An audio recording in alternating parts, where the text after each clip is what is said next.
A major rift has erupted inside the European Union, as Slovakia and Hungary, two EU nations coming together, openly revolt against Brussels' plan to phase out Russian gas and oil by 2027. Slovak Prime Minister Robert Fico blasted the proposal as economically devastating and ideologically driven. Speaking in Bratislava, Fico said he had even written a personal letter to the American president, stressing that energy imports from Russia are not a political or ideological matter, but the result of decades-old infrastructure built for supplies from east to west. Expressions like "we are pushing" or "we are not pushing" are not an ideological or political issue. I have informed the American president in this spirit, even through a personal letter, that the delivery of gas and oil from the Russian Federation to our region is not a political or ideological matter. It simply was like that. That's just how everything was set up.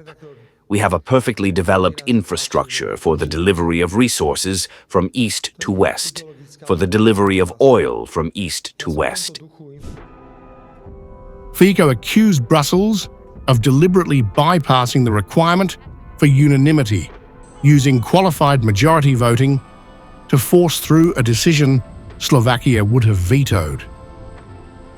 The biggest dirtiness was that this is a topic where unanimity is normally required, and they knew very well that there are countries like Slovakia that could never agree with such a decision, for us to veto this decision. So they bypassed unanimity and went for a qualified majority, and the qualified majority decided for us, for the Slovaks, Hungarians and others, that we will not be able to take gas from where we want to take it, because it is economically advantageous and good for us. The Slovak leader rejected arguments that Russian imports fund the Ukraine war, insisting Slovakia's share of Russia's EU energy revenue is just 2%, too small to justify what he called a harmful and unjustified regulation. I cannot accept the argument that by buying gas or oil from the Russian Federation, we are funding the military expenses of the Russian Federation. Russia is the second largest supplier of liquefied gas to the European Union.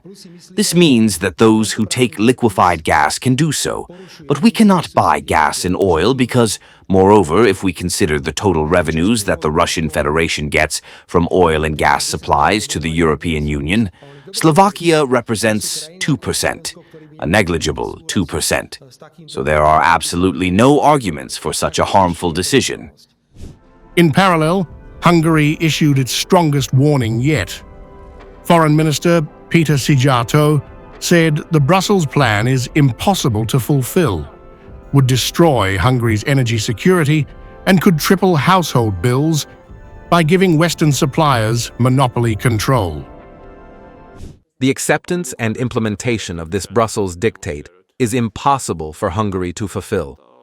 This dictate undermines Hungary's energy security, because without energy carriers from Russia, it is not possible to safely supply Hungary with sufficient crude oil and natural gas based on the remaining infrastructure.